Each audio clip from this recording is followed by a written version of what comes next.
बिस्मिल्लाहिर्रहमानिर्रहीम। स्टूडेंट्स, आज के इस वीडियो में हमारे पास टॉपिक है जी टर्मिनल वेलोसिटी। तो सबसे पहले इसको डिफाइन करते हैं कि the constant maximum velocity acquired by the spherical body when the drag force is equal to the weight of the body is called terminal velocity. It is denoted by VT. अब students, अगर इसके example को हम देखना चाहें तो आपको याद होगा क्लास 9th का चैप्टर नंबर 2 साइड इन्फॉर्मेशन में हमने एक पैराट्रूपर के एग्जांपल को डिस्कस किया था। तो वहाँ पे हमने कहा था कि अगर एक पैराट्रूपर जो है वो जब पैराशूट को पहन के वर्टिकली डाउनवर्ड फॉल करता है तो वो कांस्टेंट वेलोसिटी से वर्टिकली डाउनवर्ड आता है। तो ये जो उसकी कांस्टेंट वेलोसिटी है यही हमारे पास टर्मिनल वेलोसिटी कहलाती है। तो स्टूडेंट्स, अगर इसी बात को हम थोड़ा सा इस तरह से कहें कि अगर एक सर्टन हाइट से किसी भी इंसान को वर्टिकली डाउनवर्ड फॉल करवाएं तो जब वो अर्थ की सरफेस से आके हिट करेगा तो वो काफ़ी सारा डैमेज हो सकता है कि वो बेचारा चला भी जाए। तो लेकिन अगर हम उसी सर्टन हाइट से किसी ऐसे शख्स को यानी कि जिसको हम पैराशूट पहनाकर वर्टिकली डाउनवर्ड फॉल करवाएं तो जब वो अर्थ की सरफेस से हिट करेगा तो वो डैमेज नहीं होगा। तो इसका मतलब अगर हम एक शख्स को वर्टिकली डाउनवर्ड खाली फॉल करते हैं तो वो जब अर्थ की सरफेस से हिट करता है तो वो काफ़ी सारा डैमेज हो सकता है, लेकिन जब हम उसको पैराशूट पहना के वर्टिकली डाउनवर्ड फॉल करवाएं तो वो डैमेज नहीं होता। तो ऐसी क्या चीज़ है पैराशूट में जो उस इंसान को डैमेज नहीं होने देती? तो इसमें जो राज छुपा हुआ है यही हमारे पास क्या कहलाता है? Terminal velocity. तो इसी टर्मिनल वेलोसिटी के कंसेप्ट को हम आगे मज़ीद डिटेल में डिस्कस करते हैं। तो स्टूडेंट्स, लेट करते हैं कि consider a water droplet such as the fog droplet falling vertically. हम लेट करते हैं कि हमारे पास एक रेन ड्रॉपलेट है या वाटर का ड्रॉपलेट है जिसे हम फॉग कह रहे हैं। तो fog droplet vertically downward fall कर रहा है। तो अगर एक fog droplet vertically downward fall कर रहा है तो उस पे जो नेट फोर्स एक्ट कर रही होगी वो नेट फोर्स होगी वेट माइनस ड्रैग फोर्स। यहाँ पे थोड़ा सा गौर करें कि अगर एक ड्रॉपलेट वर्टिकली डाउनवर्ड फॉल कर रहा है तो इसका मतलब उसका जो वेट होगा वो mg के इक्वल होगा, यानी कि जितना उस ड्रॉपलेट का मैस होगा उतना ही उस पर ग्रेविटी एक्ट करेगी। तो वो वेट क्या आ जाएगा? mg के इक्वल। अब स्टूडेंट, जैसे वर्टिकली डाउनवर्ड ड्रॉपलेट फॉल कर रहा होगा तो उसकी मोशन के अपोजिट एक ड्रैग फोर्स भी एक्ट कर रही होगी एयर की, ठीक है। तो अब यहाँ पे एक ऐसा इंस्टेंट ज़रूर आएगा जब ये ड्रॉपलेट वर्टिकली डाउनवर्ड फॉल कर रहा होगा कि जिस इंस्टेंट पे ड्रैग फोर्स इस वेट के क्या हो जाएगी? इक्वल हो जाएगी। तो उस टाइम पे जो इस ड्रॉपलेट पे नेट फोर्स एक्ट कर रही होगी वो क्या होगी? वो ज़ीरो होगी। तो उसी नेट फोर्स का हमने यहाँ पे मैथमेटिकल रिलेशन या इक्वेशन बनाई है, लेकिन इसी इक्वेशन में जब हम एक्सेलरेशन यानी कि जब आपकी नेट फोर्स ज़ीरो होगी तो इसका मतलब एक्सेलरेशन क्या हो जाएगा? ज़ीरो, क्योंकि ड्रैग फोर्स और वेट क्या हो जाएगी? इक्वल। तो उस टाइम आपका ड्रॉपलेट वर्टिकली डाउनवर्ड ज़रूर फॉल करेगा लेकिन कांस्टेंट वेलोसिटी से कर रहा होगा। तो यही जो कांस्टेंट वेलोसिटी है ये आपकी टर्मिनल वेलोसिटी कहलाती है। तो इसी टर्मिनल वेलोसिटी का मैथमेटिकल रिलेशन फाइंड आउट करने के लिए हम इसी कंडीशन को अप्लाई करते हुए यहाँ से मैथमेटिकल स्टार्ट करेंगे। तो देखें, जब students as the speed of the droplet continue to increase eventually the drag force becomes equal to the weight. जब ड्रैग फोर्स वेट के इक्वल होगी then the net force at that time is zero. So equation 1 becomes. तो हम इसी condition को apply करते हुए इस इक्वेशन को दोबारा यूज़ करते हैं कि net force according to Newton second law क्या होती है? F is equal to ma और वेट वैसे और माइनस ड्रैग फोर्स। और ड्रैग फोर्स को हम प्रीवियस लेक्चर में डिटेल में डिस्कस कर चुके हैं। तो स्टूडेंट्स, अब जब नेट फोर्स ज़ीरो है तो इसका मतलब क्या है कि एक्सेलरेशन ज़ीरो है। तो एक्सेलरेशन ज़ीरो होगा तो सारा ज़ीरो हो जाएगा। और वेट किसके इक्वल है? mg के इक्वल है। और ड्रैग फोर्स वैसे का वैसे। अब ड्रैग फोर्स माइनस की है, क्यों? क्योंकि यहाँ पे हमने किया तो सम है दोनों को, लेकिन दोनों की डायरेक्शन क्या है स्टूडेंट्स? अपोजिट। तो किसी भी एक के साथ आप साइन क्या करेंगे? नेगेटिव यूज़ करेंगे। तो जब हमने दोनों फोर्सेस को सम किया तो एफ डी के साथ लेट करें माइनस है तो प्लस माइनस माइनस हो गया, ठीक है जी। तो यहाँ से ड्रैग फोर्स इस साइड पे आके प्लस हो जाएगी और weight is equal to mg वैसे का वैसे। अब स्टूडेंट्स, ड्रैग फोर्स हम रिलेशन जानते हैं 6/8 और वेट वैसे का वैसे mg। अब यहाँ से अगर हमें टर्मिनल वेलोसिटी चाहिए तो टर्मिनल वेलोसिटी अपनी जगह पे और ये चीज़ सारी जाके इधर डिवाइड हो जाएगी। तो ये बन गई इक्वेशन नंबर ए। तो ये हमारे पास टर्मिनल वेलोसिटी का मैथमेटिकल रिलेशन आ गया है।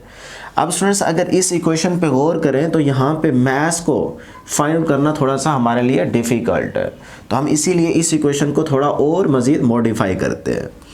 एज वी नो दैट, जैसा कि हम जानते हैं, density is mass over volume. यहाँ से मास को कैलकुलेट करें, डेंसिटी मल्टीप्लाई बाय वॉल्यूम, ये बन गई जी इक्वेशन नंबर 2। अब स्टूडेंट्स हम जानते हैं कि हमारे पास जो सफ़ेयर का वॉल्यूम होता है, क्योंकि हमारे पास जो ड्रॉपलेट है ये सफेरिकल शेप का है, तो अगर सफेरिकल शेप का है तो सफ़ेयर का वॉल्यूम क्या होता है, सफ़ेयर का हमारे पास वॉल्यूम होता है 4/3 पाई आर का क्यूब। तो इसी वॉल्यूम की वैल्यू आप यहाँ इक्वेशन नंबर 2 में पुट करेंगे। तो ये मास वैसे, डेंसिटी वैसे, वॉल्यूम की जगह हमने उसकी वैल्यू पुट कर दी। तो this value put in equation A. अब यही मास की वैल्यू आप यहाँ पे पुट कर दें इक्वेशन ए में। तो वी टी वैसे, मास की जगह हमने वैल्यू पुट की, जी वैसे, और ये डिवाइडेड बाय सारी चीज़ें वैसे आ जाएगी। तो अब स्टूडेंट्स यहाँ पे थोड़ा सा गौर करें कि एक आर आर से कैंसिल हो जाएगा, पाई पाई से कैंसिल हो जाएगा, तो यहाँ से रहेगा 4 और 3 नीचे आके 6 से मल्टीप्लाई होगा तो 18 बन जाएगा, और यहाँ पे रह जाएगा डिवीजन में सिर्फ ईटा, और ऊपर रह जाएगा रो और उसके बाद जी और आर का स्क्वायर, तो रो जी आर का स्क्वायर बच गया। ठीक है जी, इसको आप देख ले। उसके बाद 2 2 दा 4, 2 9 दा 18, तो 2/9, उसके बाद डेंसिटी मल्टीप्लाई जी और multiply r square divide by 9 eta. तो ये हमारे पास टर्मिनल वेलोसिटी का मैथमेटिकल रिलेशन आ गया। अब इसमें आपके पास आर, जी, डेंसिटी और ईटा की वैल्यू गिवन है, तो आप पुट करेंगे तो आपके पास टर्मिनल वेलोसिटी का आंसर आ जाएगा, क्योंकि इसी इक्वेशन को हम यूज़ करके अपनी एक्सरसाइज का फर्स्ट न्यूमेरिकल भी करेंगे और एग्जाम्पल भी डिस्कस करेंगे। तो ये हमारे पास फाइनल रिलेशन है टर्मिनल वेलोसिटी का, जिसे हमने नाम दिया हुआ इक्वेशन बी का। तो ये दोनों इक्वेशंस टर्मिनल वेलोसिटी की है। अब स्टूडेंट्स यहाँ पे थोड़ा सा गौर करें कि अगर इस इक्वेशन ए में हम गौर करें तो टर्मिनल वेलोसिटी का जो रेडियस के साथ रिलेशन आ रहा है वो इनवर्स आ रहा है, और यहाँ पे अगर टर्मिनल वेलोसिटी का हम रिलेशन देखें तो वो आर के साथ क्या आ रहा है, डायरेक्ट आ रहा है। तो अगर ये वाली चीज़ एमसीक्यूज़ में पूछी जाए तो हमें कैसे पता चलेगा कि हम आर के साथ उसका रिलेशन टर्मिनल वेलोसिटी का डायरेक्ट लें या इनवर्स लें। तो यहाँ पे आपने छोटी सी निशानी याद रखनी है कि अगर इस इक्वेशन ए में मास कांस्टेंट हो, अगर वो कहे मास कांस्टेंट है, अगर स्टूडेंट मास कांस्टेंट है तो फिर याद रखिएगा जो टर्मिनल वेलोसिटी का रिलेशन होगा रेडियस ऑफ द ड्रॉपलेट के साथ वो क्या होगा, वो इनवर्स होगा। ठीक है। इसी तरह से अगर इस इक्वेशन में बात करें तो जब आपके पास है डेंसिटी, ये रो डेंसिटी कांस्टेंट कहे, जब डेंसिटी कांस्टेंट कहेगा या होगी, तब स्टूडेंट्स जो हमारे पास टर्मिनल वेलोसिटी का रिलेशन होगा वो स्क्वायर ऑफ द रेडियस के क्या होगा, डायरेक्ट होगा। तो डेंसिटी कांस्टेंट हो गई तो फिर आपके पास स्क्वायर ऑफ द रेडियस के डायरेक्टली प्रोपोर्शनल होगी टर्मिनल वेलोसिटी, और अगर आपके पास मास कांस्टेंट कहे तो फिर आपके पास रेडियस ऑफ द ड्रॉपलेट के इन्वर्सली प्रोपोर्शनल होगी टर्मिनल वेलोसिटी। अगर वो दोनों ही कंडीशंस अप्लाई नहीं करता तो फिर आप यही जनरली आप यही रिलेशन यूज़ करेंगे। ठीक है जी। तो ये दो इंपॉर्टेंट आपके एमसीक्यूज बन जाएंगे। अब स्टूडेंट्स यहाँ पे थोड़े से और एमसीक्यूज डिस्कस कर लेते हैं कि सबसे पहले देखें कि जब आपका ड्रॉपलेट जो है ये वर्टिकली डाउनवर्ड फॉल होने लगेगा इनिशियली, यानी कि नियरली इक्वल टू वेलोसिटी क्या है, 0, उस टाइम की, उस इंस्टेंट की अगर हम बात करें तो उस टाइम हमारे पास ड्रॉपलेट का जो वेट होगा वो लेट कर लेते हैं 20 न्यूटन है। तो इसी कंडीशन पे मींस के जब ड्रैग फोर्स की वैल्यू क्या होगी, नियरली इक्वल टू 0, अभी वो वर्टिकली डाउनवर्ड फॉल करने लगा है, तो उस इंस्टेंट की बात की जा रही है। तो उस इंस्टेंट पे ए क्या होगा, जी के इक्वल होगा। ठीक है जी। अब कैसे आया ए जी के इक्वल, तो उसके लिए देखें स्टूडेंट्स, नेट फोर्स यानी कि इस ड्रॉपलेट पे लगने वाली नेट फोर्स क्या होगी, वेट प्लस ड्रैग फोर्स। बेशक ड्रैग फोर्स नहीं एक्ट कर रही, लेकिन अभी हम इनिशियली ये बात तो करेंगे ना कि जैसे वर्टिकली डाउनवर्ड फॉल करेगा तो ड्रैग फोर्स एक्ट करेगी, तो हम रिलेशन तो पूरा लिखेंगे ना मैथमेटिकल।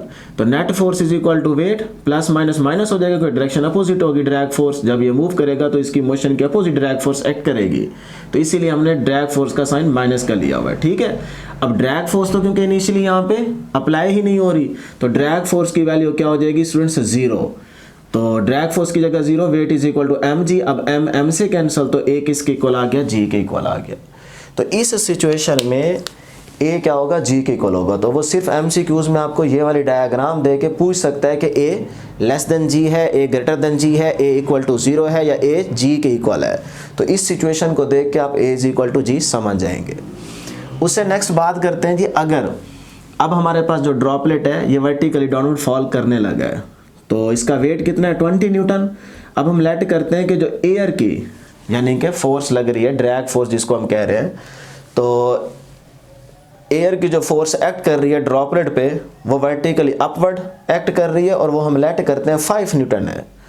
तो अब देखें वेट 20 न्यूटन और ड्रैग फोर्स की वैल्यू कितनी है, 5 न्यूटन। अब इस सिचुएशन में आपसे पूछेगा कि ए जो है वो जी के इक्वल है या ग्रेटर है, या फिर ए 0 के इक्वल है, या फिर ए लेस देन जी है। तो वो इस तरह के ऑप्शंस बना के आपको दे सकता है।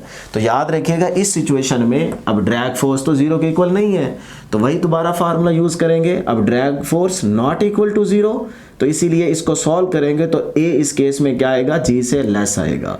तो यहाँ से भी आप देख सकते हैं, तो ए इस केस में क्या होगा, लेस देन जी होगा। उससे नेक्स्ट अगर हम थर्ड केस की बात करें कि जब वेट जो है वो ड्रैग फोर्स के इक्वल होगी, यानी कि अब एयर की फोर्स भी इस ड्रॉपलेट पे एक्ट कर रही है वर्टिकली अपवर्ड 20 न्यूटन, और ड्रॉपलेट का वेट भी कितना है, 20 न्यूटन। तो इस सिचुएशन में ए क्या होगा स्टूडेंट्स, 0 के इक्वल होगा, क्योंकि इस टाइम आपका ड्रॉपलेट टर्मिनल वेलोसिटी को अटेन कर चुका है। तो टर्मिनल वेलोसिटी का मतलब कांस्टेंट वेलोसिटी, तो जब तक वेलोसिटी में चेंज ना है एक्सेलरेशन नहीं होता, तो इसीलिए एक्सेलरेशन क्या होगा, 0। तो अगर इसको हम सॉल्व करें तो net force is equal to weight minus drag force. अब ड्रैग फोर्स और वेट यानी कि इन दोनों का डिफरेंस क्या हो जाएगा, 0, क्योंकि दोनों बराबर है ना, डायरेक्शन में अपोजिट है, मैग्नीट्यूड में सेम है, तो डिफरेंस क्या हो जाएगा इसका, 0। तो नेट फोर्स होती है एम में अकॉर्डिंग टू न्यूटन लॉ, ठीक है, न्यूटन सेकेंड लॉ। तो m a is equal to इसका डिफरेंस 0 हो जाएगा। तो अब इस सिचुएशन में मैस तो कभी भी 0 के इक्वल नहीं हो सकता, लेकिन एक्सेलरेशन 0 हो सकता है। तो इसीलिए हमने यहाँ पे लिखा कि मैस नॉट इक्वल टू 0, लेकिन ए क्या हो जाएगा, वो 0 के इक्वल आ जाएगा। तो इस केस में आपका एक्सेलरेशन 0 के इक्वल होगा। तो ये थी स्टूडेंट्स हमारे पास आज के टॉपिक की डिस्कशन। लास्ट में हम थोड़ा सा ग्राफ को डिस्कस कर लेंगे कि इनिशियली जब आपका ड्रॉपलेट वर्टिकली डाउनवर्ड फॉल आप करने लगे थे, तो जैसे जैसे वो नीचे आएगा वेलोसिटी बढ़ती जाएगी, इंक्रीज होती जाएगी, और एक ऐसा वक्त आएगा जब ड्रैग फोर्स वेट के इक्वल हो जाएगी, और उस टाइम ड्रॉपलेट टर्मिनल वेलोसिटी को अटेन कर चुका होगा, मींस के कांस्टेंट वेलोसिटी से डाउनवर्ड फॉल कर रहा होगा। तो उस सिचुएशन में अगर आप ग्राफ को ड्रॉ करना चाहें तो देखें, इनिशियली वेलोसिटी टाइम के साथ बढ़ती जा रही है, फिर एक ऐसा टाइम आया जब आपकी ड्रैग फोर्स वेट के क्या होगी, इक्वल। तो उस टाइम बॉडी या ड्रॉपलेट टर्मिनल वेलोसिटी को अटेन कर चुका है, मतलब कांस्टेंट वेलोसिटी को अटेन कर चुका है।